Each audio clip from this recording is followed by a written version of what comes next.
Okay.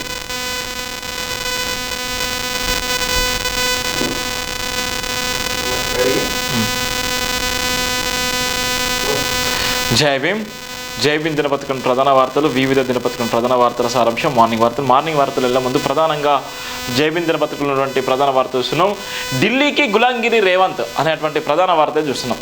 జై భీమ్ దినపత్రికలో ఢిల్లీకి సీఎం గులాంగిరి ఉన్నాడు. ఇప్పటికే అనేక సార్లు కూడా ఢిల్లీకి పోయిందని తీవ్ర వ్యాఖ్యలు ఇచ్చినటువంటి మాజీ మంత్రివర్యులు కేటీఆర్ గారు ఏం చేసిండు, ఏం జరుగుతుంది అనేటువంటి నేపథ్యం కూడా చూస్తున్నాం మనం. జయవేంద్ర పత్రికలు రాసిన ప్రధాన వార్తల ఆధారంగా మూసీ మూటలు లెక్కలు చెప్పేందుకే ముఖ్యమంత్రి రేవంత్ హస్తిన పర్యటన. కేటీఆర్ పేద ప్రజల గూడు చెదరగొట్టేందుకు ఢిల్లీలో మంత్రాలు చేస్తున్నారు. రాష్ట్ర పాలన గాలికి వదిలి గాలి మోటార్ ఎక్కుతున్న రేవంత్ తీరుపైన కేటీఆర్ మండిపాటు. ముఖ్యమంత్రి పదే ఢిల్లీ పర్యటనలో ఎవరి కోసం? 10 నెలల్లో 23 సార్లు ఢిల్లీకి వెళ్ళారు. 10 నెలల్లో ఇంకా 120 సార్లు వెళ్తారా? మీ పర్యటనతో రాష్ట్రానికి తెచ్చిన నిధులన్నీ, కనీసం ఫ్లైట్ ఛార్జీలకు ఆయన ఖర్చంతా నిధులన్నా తెచ్చారా? ఢిల్లీకి గులాంగిరి చేస్తూ తెలంగాణ ప్రజల ఆత్మగౌరవం తాకట్టు పెడుతున్నారు. ఢిల్లీ బాసులను కలిసేందుకే వెళ్తున్నారా? రాష్ట్రానికి నిధులంటూ మూసుకెందుకు? గెలిపించిన ప్రజలను కాదని సీటు కాపాడుకునేందుకే సీఎం ఢిల్లీ పర్యటనలు. కాంగ్రెస్ గెలిచే ఢిల్లీకి హుజూర్ అంటారని ముందే చెప్పాం, అదే జరుగుతుంది. ఏదైతే తీవ్ర వ్యాఖ్యలు ఇచ్చిన నేపథ్యంలో ఏదైతే మాట్లాడిండో, ఢిల్లీకి ఏ విధంగా వెళ్తున్నాడు? ఇప్పటికే 23 సార్లు వెళ్ళిండు. అక్కడి నుంచి నిధులు తీసుకొచ్చుడేమో కానీ ఇక్కడి నుంచి నిధులు తీసుకోపోయి ఢిల్లీకి ముట్ట చెప్తున్నాడు సీఎం రేవంత్ రెడ్డి అనేటువంటి వాక్యాలు కూడా ఇవ్వడం జరిగింది. గతంలో ఉన్నటువంటి నేపథ్యంలో గతంలో అనేక సందర్భాలు కూడా మాట్లాడడం జరిగింది. గతంలో ఏదైతే నిజంగా కాంగ్రెస్ గెలిస్తే ఢిల్లీ నుంచేలే రాజకీయం చేస్తారు, గల్లీ రాజకీయాలు ఉన్నాయి, ప్రాంతీయ భేదం అనేది ఉండదు, అక్కడి నుంచి పరిపాలన జరుగుతున్న నేపథ్యం ఉంది. ఇప్పటికైనా గెలిచినప్పటి నుంచి ఇప్పటివరకు ఢిల్లీకి పోయినటువంటి దాఖలాలు 23 సార్లు ఆయనే ఢిల్లీకి వెళ్ళిండు అనేటువంటి పరిస్థితి కూడా ఉన్నటువంటి పరిస్థితి అయితే మనుషులు. ఎందుకు ఇన్నిసార్లు వెళ్ళిండు? ఏం చేస్తున్నాడు? ఎందుకోసం పోతున్నాడు? మరి ఆయన నిధులు తీసుకొచ్చాడు అన్నిసార్లు పోయి? ఏమన్నా నిజంగా లాభం జరిగిందా తెలంగాణ ప్రజలకు అంటే ఇప్పటివరకు ఏమీ జరగలేదు. ఈ ఒక పక్కన ఏది జరగమన్నప్పటికీ కూడా ఇవాళ ఉన్నటువంటి మూసీ ప్రక్షాళన, మూసీ నది సంబంధించినటువంటి అంశం తీసుకుంటే మూసీని తీసుకోపోయి టోటల్గా ఢిల్లీ పెద్దలకు గులాంగిరి ఇవ్వడం కోసం రేవంత్ రెడ్డి పోతున్నటువంటి ప్రధాన వార్తను అయితే మనం చూస్తున్నాం. మూసీ ప్రాజెక్టు మూటల లెక్కలు చెప్పేందుకే ముఖ్యమంత్రి హస్తిన పర్యటన చేస్తున్నారని భారత రాష్ట్ర సమితి వర్కింగ్ ప్రెసిడెంట్ కేటీఆర్ విమర్శించారు. పేద ప్రజల గూడు చేరగొట్టేందుకు ఢిల్లీలో తన భాషలతో మంత్రాలు చేస్తున్నారని ఆరోపించారు. ముఖ్యమంత్రి ఢిల్లీ పర్యటనతో ప్రజలకు ఏం ప్రయోజనం ఒరిగిందో చెప్పాలని కేటీఆర్ డిమాండ్ చేశారు. కేవలం 10 నెలల కాలంలో 23 సార్లు ఢిల్లీకి వెళ్ళిన ముఖ్యమంత్రి రాష్ట్ర ప్రజలకు ఎంత మేర లబ్ధి చేకూర్చారో చెప్పాలని కేటీఆర్ కోరారు. కాంగ్రెస్ పార్టీ అధికారంలోకి వచ్చిన తర్వాత 10 నెలల కాలంలో ఢిల్లీకి 23 సార్లు చక్కలు కొట్టారు. ఇందులో ప్రజల ప్రయోజనం ఏముందో ఇప్పటి వరకు ముఖ్యమంత్రి పర్యటన కారణంగా రాష్ట్రానికి వచ్చిన నిధులెన్నో లెక్కలు ప్రకటించాలని కేటీఆర్ కోరారు. కనీసం మీరు పెట్టిన ఫ్లైట్ ఛార్జీలు ఖర్చంతా నిధులైన ఈ రాష్ట్రాన్ని తీసుకొచ్చారా అని ఎద్దేవా చేశారు. అత్యధిక సార్లు ఢిల్లీ పర్యటన చేసిన ముఖ్యమంత్రిగా రికార్డు సృష్టించి ప్రయత్నం రేవంత్ రెడ్డి చేస్తున్నారని కేటీఆర్ ఎద్దేవా చేశారు. ఢిల్లీ పర్యటన ప్రజల కోసమా లేదంటే మీ అధిష్టానం మెప్పించడానికా? ఎందుకు వెళ్తున్నావో ప్రజలకు చెప్పాలని కూడా ఆయన చెప్తున్నటువంటి వాక్యాలు. నిజంగా ఢిల్లీకి వెళ్ళిన తరుణంలో ఎంతవరకు నిజంగా లబ్ధి జరుగుతుంది, ఎంతవరకు నిజంగా మేలు జరుగుతుంది? ఇక్కడ చీమ చిటుకమన్న ఢిల్లీకి వెళ్ళేటువంటి సమాచారం ఉంది. ఒక పక్కన రాహుల్ గాంధీ జోడో యాత్ర చేసి, ఒక పక్కన దేశవ్యాప్తంగా ప్రపంచవ్యాప్తంగా ఆయనకు ఉన్నటువంటి పేరు ప్రగతి పంచుకుంటే, తెలంగాణ రాష్ట్రంలో నాయకులు చిల్లర రాజకీయాలు చేస్తున్నారు.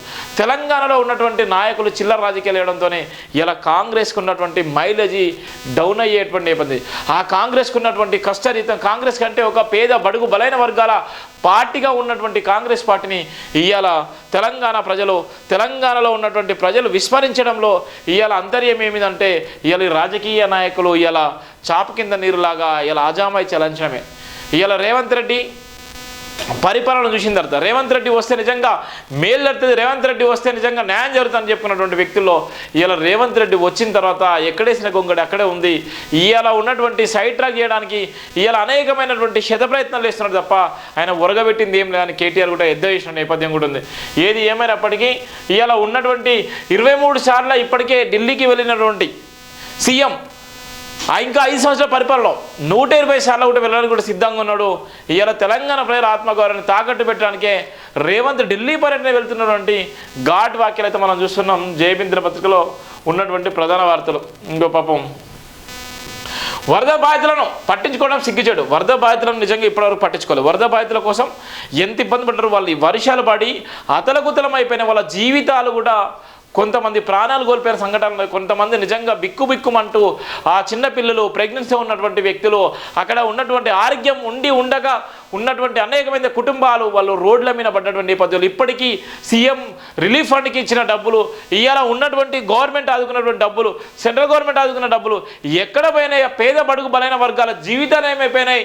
ఇవాళ ఉన్నటువంటి ఏదైతే వరద బాధితులకు ఎంతవరకు న్యాయం చేస్తున్నారు, ఎంతవరకు న్యాయం చేసేలో ఇయ్యాలనేది ఇప్పటికే అర్థం కాని పరిస్థితి. అందుకనే నారాయణ గారు సీరియస్గా వ్యాఖ్యలు చెప్పిన నేపథ్యం ఉంది. వరద బాధితులను పట్టించుకోవడం సిగ్గుచేటు. ప్రధాని మోదీ విదేశీ పర్యటనలతో ఎలాంటి ప్రయోజనం లేదని బీహార్లో జనం వరదలతో అల్లాడిపోతుంటే కనీసం సందర్శించలేని సిపిఐ జాతీయ కార్యదర్శి నారాయణ మోదీపై తీవ్ర స్థాయిలో విరుచుకుపడ్డారు. సోమవారం న్యూఢిల్లీలో మీడియా సమావేశంలో మాట్లాడారు. బీహార్లో 22 జిల్లాల వరద బీభత్సం సృష్టించింది. ముఖ్యంగా 12 జిల్లాల్లో తీవ్రంగా నష్టం జరిగింది. దాదాపు 4-5 లక్షల మంది కుటుంబాలు బయటకు వచ్చారు. కొన్ని ఇళ్లు నిలలను ఉండిపోయాయి. బీహార్ వరదలను జాతీయ విపత్తుగా ప్రకటించాలన్నారు. దాదాపు రాష్ట్ర వ్యాప్తంగా 15 లక్షల ఎకరాల పంట పూర్తిగా నాశనం అయిందని ఆవేదన వ్యక్తం చేశారు. వరదల్లో కొట్టుకుపోయినటువంటి అనేక మందికి ఇప్పటివరకు కూడా న్యాయం జరగలేదు. ఇప్పటి వరకు ఇలా కేంద్ర ప్రభుత్వం చేసింది లేదు, ఇలా ఉరగబెట్టింది ఏం లేదు అని కూడా ఆయన తీవ్ర వ్యాఖ్యలు కూడా చేసిన సందర్భాలున్నాయి. ఇలా తెలుగు రాష్ట్రం చూసుకున్నట్టయితే ఎంతవరకు నిజంగా వరద బాధితులకు ఏ మేరకు న్యాయం చేసేది, ఏ మేరకు వాళ్ళకి డబ్బులు అందని, ఎంతవరకు వాళ్ళకి నిజంగా డబుల్ బెడ్రూమ్ ఇల్లు ఇప్పించారు, ఎంతవరకు ఆ కుటుంబాలను ఆదుకున్నారు. ఇవాళ ఉన్నటువంటి మీడియా రంగానే మీడియా ముందు ఇలా ఫోజులు ఇచ్చినటువంటి అనేక మంది రాజకీయ నాయకులు ఇవాళ వాళ్ళ ఉన్నటువంటి పరిస్థితి ఏంది? ఇవాళ ఏ సంబరాలు చేసుకుంటున్నాం? ఆ కుటుంబాలు కూడా తెలంగాణ రాష్ట్రంలో ఒక భాగమే కదా, ఇలా ఆంధ్రప్రదేశ్లో ఉన్న కుటుంబాలు కూడా ఒక భాగమే కదా, ఇవాళ వివిధ రాష్ట్రాల్లో ఉన్నటువంటి వాళ్ళందరూ కూడా భారతదేశంలో ఒక భాగమే కదా. మరి ఎంతవరకు వాళ్ళకి న్యాయం చేసిళ్ళు, ఎంతవరకు ఆ కుటుంబాలకు మేము ఉన్నామనే భరోసా కల్పించలో ఇవాళ రాజకీయ నాయకులకే అర్థం అవ్వాలన్న నేపథ్యం కూడా చూస్తున్నాం. రాష్ట్ర వ్యాప్తంగా 6304 ప్రత్యేక బస్సులు నడవాలి. రాష్ట్ర వ్యాప్తంగా ఉన్నటువంటి బస్సులు ఇప్పుడు పండుగ సీజన్లకు సంబంధించి ప్రతి ఒక్కరు కూడా పండుగలకు గ్రామాలకు వెళ్ళేటువంటి పరిస్థితి ఉంటుంది. అందుకోసమే 6304 బస్సులు నడవాలని సజ్జనార్ సార్ చెప్పడం నేపథ్యం కూడుస్తున్నాం. సద్దుల బతుకమ్మ దసరా పండుగలకు ప్రయాణికులను క్షేమంగా సొంతలోకి చేర్చేందుకు సహకరించాలని పోలీస్ రవాణా శాఖ అధికారులను టీజీఎస్ఆర్టీసీ ఎండీ వీసీ సజ్జనార్ కోరారు. మహాలక్ష్మి పథకం అమలు కారణంగా గత ఏడాది దసరాతో పోలిస్తే ఈసారి ప్రయాణికుల రద్దీ ఎక్కువగా ఉండే అవకాశం ఉందని పేర్కొన్నారు. ఈ నేపథ్యంలో గత ఏడాదితో పోలిసి అదనంగా 600 ప్రత్యేక బస్సులు నడపాలని నిర్వహించినట్లుగా తెలిపారు. రాష్ట్ర వ్యాప్తంగా 6304 ప్రత్యేక బస్సులను నడపనులను పేర్కొన్నారు. ఈ నెల 9వ తేదీ నుంచి 12వ తేదీ వరకు ఈ ప్రత్యేక బస్సులు అందుబాటులో ఉంటాయని అన్నారు. దసరా ఆపరేషన్స్పై హైదరాబాద్లోని బస్ భవన్లో పోలీసు రవాణా శాఖ అధికారులతో టీజీఎస్ఆర్టీసీ ఎండీ సజ్జనార్ సమావేశమయ్యారు. దసరాకు ఏర్పాటు చేసిన ప్రత్యేక బస్సులు రద్దీ ప్రాంతాల్లో తీసుకోవాల్సిన చర్యలపై ఆర్టీసీ అధికారులను వివరించారు. దసరా సందరా హైదరాబాద్లోని MBBS, JBS, Uppal cross road, LB Nagar, Arangpur, Kukatpally, Gachibowli, Bowenpally, జైరుగుట్ట, సుచిత్ర, ఐఏఎస్, సదన్, బోరబండ, శంషాబాద్లో ప్రయాణికులు రద్దీగా ఉంటుందని సజ్జనార్ తెలిపారు. ఆయా ప్రాంతాల ప్రత్యేక క్యాంపులను ఏర్పాటు చేసి ప్రయాణికులకు అన్ని సేవలు కల్పిస్తున్నామని చెప్పారు. ప్రతి రద్దీ ప్రాంతం వద్ద పర్యవేక్షణ అధికారులను నియమించామన్నారు. ప్రయాణికుల రద్దీని బట్టి వారి ప్రత్యేక బస్సులు అందుబాటులో ఉంచుతారని తెలిపారు. ప్రయాణికులకు సమాచారం అందించేందుకు ప్రత్యేకంగా వాలంటీర్ నియమించామని తెలిపారు. ఐటీ కారిడార్ ఉద్యోగుల సౌకర్యం గచ్చిబౌలి ఓఆర్ఆర్ మీదుగా విజయవాడ, బెంగళూరు తదితర ప్రాంతాలకు బస్సులు నడిపేలా ప్లాన్ చేస్తున్నట్టు సజ్జనార్ తెలిపారు. ముఖ్యంగా జేబీఎస్ నుంచి 1602, ఎల్బీనగర్ నుంచి 1193, ఉప్పల్ నుంచి 585, ఆరంగ్పూర్ నుంచి 451 అదనపు బస్సులను నడుపుతున్నట్లు పేర్కొన్నారు. తిరుగు ప్రయాణం రద్దీ ఎక్కువగా ఉండే ఈ నెల 13, 14 తేదీలో ప్రత్యేక బస్సులను ఏర్పాటు చేస్తున్నామని వివరించారు. బతుకమ్మ దసరా ప్రత్యేక సర్వీసులో ముందస్తు రిజర్వేషన్ సంస్థ అధికారిక వెబ్సైట్లోనే చేసుకోవాలని కోరారు. దసరా స్పెషల్ సర్వీసులకు సంబంధించి పూర్తి సమాచారం కోసం టీఎస్ఆర్టీసీ కాల్ సెంటర్ నెంబర్లు కూడా ఇక్కడ ఇచ్చినటువంటి సందర్భాలు కూడా మనం చూస్తున్నాం. ఇలా ఉన్నటువంటి రాష్ట్ర వ్యాప్తంగా 6304 ప్రత్యేక బస్సులు అయితే నడిచేటువంటి పరిస్థితి ఉంది. ఎవరికి కూడా ఎలాంటి ఇబ్బంది కలగకుండా ఇలా ఉన్నటువంటి ఏ అయితే మహాలక్ష్మి పథకం ఉందో మహాలక్ష్మి పథకంలో భాగంగా ఇలా అనేక మంది కూడా వెళ్ళేటువంటి పరిస్థితి ఉంటుంది. వాళ్ళకి ఎలాంటి ఇబ్బందులు కలగకుండా ఎక్కడికక్కడ ఏర్పాట్లు చేసినటువంటి సందర్భం కూడా ఉన్నటువంటి వార్త అయితే మనం చూస్తున్నాం. రేవంత్ మునగాడే, మూసీలో ముందడుగు వేస్తే వైఎస్ కేసీఆర్ కంటే రేవంతే మునగాడు. నిజంగా ఒక పక్కన రేవంత్ రెడ్డి తీసుకునే నిర్ణయానికి కొంతమంది అభినందిస్తున్నారు, కొంతమంది ఇబ్బంది పడే నేపథ్యం ఉంది. రేవంత్ ఎందుకు మునగాడని రాసిన నేపథ్యం అంటే గతంలో వైఎస్ రాజశేఖర్ తీసుకున్న నిర్ణయమే మూసిది. అదే తరహాలో మాజీ ముఖ్యమంత్రి కల్వకుంట్ల చంద్రశేఖరరావు కూడా తీసుకున్న నిర్ణయమే. మూసి ప్రక్షాళన జరగాలి, నిజంగా న్యాయం జరగాలి. ఆ వాటర్ వల్ల అనేకమైనటువంటి ఇబ్బందులు వస్తున్నాయి, రోగాలు వస్తున్నాయి. ఆ ఉన్నటువంటి పరిస్థితులు, భయంకర పరిస్థితులు అక్కడ ఉన్నటువంటి కుటుంబాలు నివసిస్తున్నాయి. అక్కడ ఉన్నటువంటి బ్రహ్మాండంగా జరగాలి, అదొక డెవలప్మెంట్ కావాలని గతంలో ఉన్నటువంటి వైఎస్ రాజశేఖర రెడ్డి ముఖ్యమంత్రిగా ఆయన చేసిన నిర్ణయం కూడా ఉంది. అదే తరాలో మాజీ ముఖ్యమంత్రి కేసీఆర్ కూడా అదే తరాలు వేసిండు. వీళ్ళిద్దరు మించిపోయి ఇవాళ అవాక్కు చెవాకులు పేల్చిన ఇవాళ సీఎం రేవంత్ రెడ్డి అయితే ముందడుగు వేసినటువంటి నేపథ్యం ఉంది. అందుకోసమే సీఎం రేవంత్ రెడ్డి మునగడటువంటి ప్రధాన వార్త కూడా రాసిన నేపథ్యం ఉంది. మూసిని ప్రక్షాళన చేసి రివర్స్ సీట్గా మార్చి హైదరాబాద్ కొత్త కళ తీసుకురావాలని రేవంత్ రెడ్డి చాలా ప్రయత్నిస్తున్నారు. ఈ క్రమంలో ఆయన చాలా మాటలు పడుతున్నారు. ఆయనపై దండెత్తడానికి పేదల్ని రెడీ చేసేందుకు బీఆర్ఎస్ చాలా ప్రయత్నం చేసింది. కానీ రేవంత్ రెడ్డి మొత్తం తగ్గేదేలే అంటున్నారు. మూసిని సుందరీకరణ చేసి తను అనుకున్నట్లుగా చేసి తీరుతానని, నిర్వహితులకు అవసరమైన 10,000 కోట్లైనా ఇస్తానని అంటున్నారు. ఆయన పట్టుదల చూస్తే రేవంత్ వెనక్కి తగ్గే అవకాశాలు లేవని అర్థం చేసుకోవచ్చు.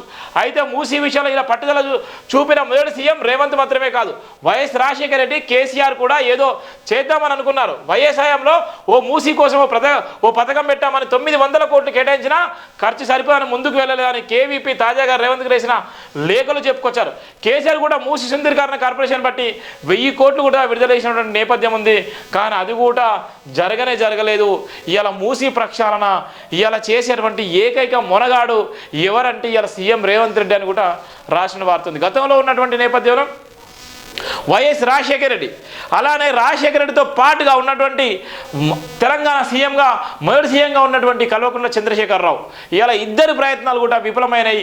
ఇలా మూసి సుందరీకరణ చేయాలన్నటువంటి ఒక నినాదంతో ఏదైనా పర్లేదు, ఏ నిందలైనా పర్లేదు, ఏ అవమానాలే పర్లేదు, ఎన్ని బాధలు వచ్చినా తట్టుకుంటాను, వాళ్ళని ఆదుకుంటాను, మూసి సుందరీకరణ జరగాలనే ప్రధానమైన లక్ష్యంతో ఇలా ముందుకెళ్ళేటువంటి ఏకైక మొనగాడు ఎవరంటే సీఎం రేవంత్ రెడ్డి అనేటువంటి ప్రధాన వార్త కూడా మనం చూస్తున్నాం.